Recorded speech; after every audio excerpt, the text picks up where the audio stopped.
Assalamualaikum students. Dear students, welcome to my channel.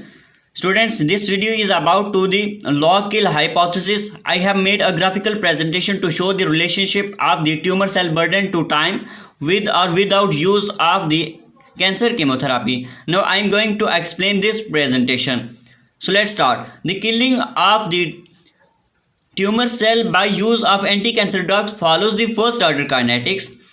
The first order kinetics states that there is a constant fraction of the cells rather than a constant number of cells in destruction by given dose of the drug.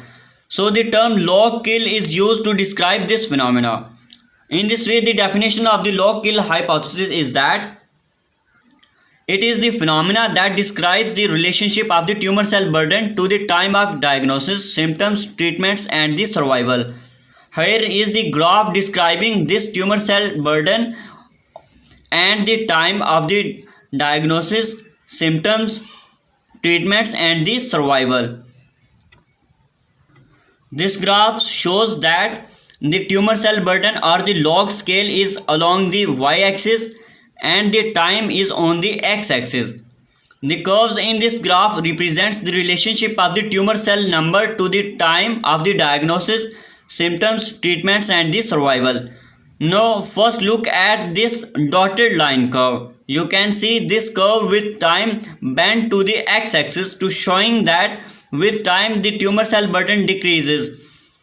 In case of solid tumors, initially there is a high rate of growth, but with time due to the deficiency of the nutrients, the growth rate comes down as the tumor cell increases. On this curve line, you can see there are three dot marks. Number 1 is the 1 mg mass, number 2 is 1 gram mass, and number 3 is the 1 kg mass. One of the important of these give the idea of the weight or mass of the tumor cell on the certain times, and important of them is the 1 gram mass. This mass shows that when there are about 1 billion number cells, the weight is 1 gram of the tumor burden, and this is the tumor cell burden where the clinical symptoms usually appear at first. So the total number of 1 billion cell is the smallest tumor burden that is physically detectable. If the treatment is not started initially, then the tumor cell's mass may become to 1 kg and death may occur. If the treatment is started after the symptoms appear, that is when the tumor cell burden is slightly above 1 billion or 1 gram mass, then any discontinuation of the treatment may lead to the death. And if the treatment is started at diagnosis, then almost 99.9997% there is a killing of cancerous cells, but an additional treatment is needed to totally eradicate the tumor cell.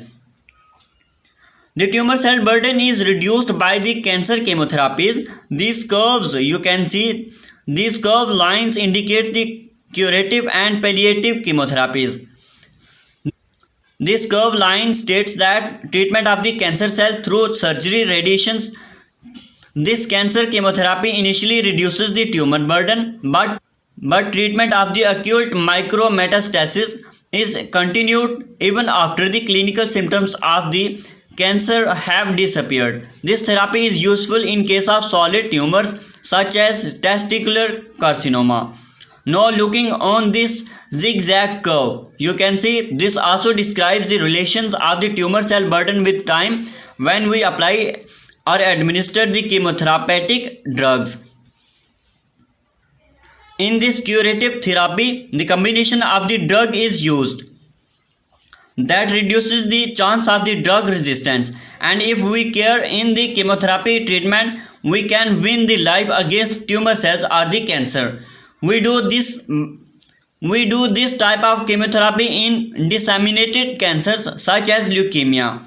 Now coming to this red colored line, this shows if we treat infrequently the tumor cells, the cancer cells become increasingly less responsive to the treatment, and this infrequent prolongs the survival with reoccurrence of the symptoms between treatments, and the patient eventually dies of the disease. the therapy that extend the survival and the make the symptoms relievable. It refers to the palliative chemotherapy. So these are the relationships of the tumor cells burden with time when we use chemotherapeutic agents to make the elimination of the cancer from the body, or when we do not use chemotherapeutic agents to kill the tumor cells. So these are the treatments: palliative chemotherapy, cancer chemotherapy, curative chemotherapy. And if we do not make the therapeutic use of the anti-cancer drugs, we can lead the patient to death. Thank you very much.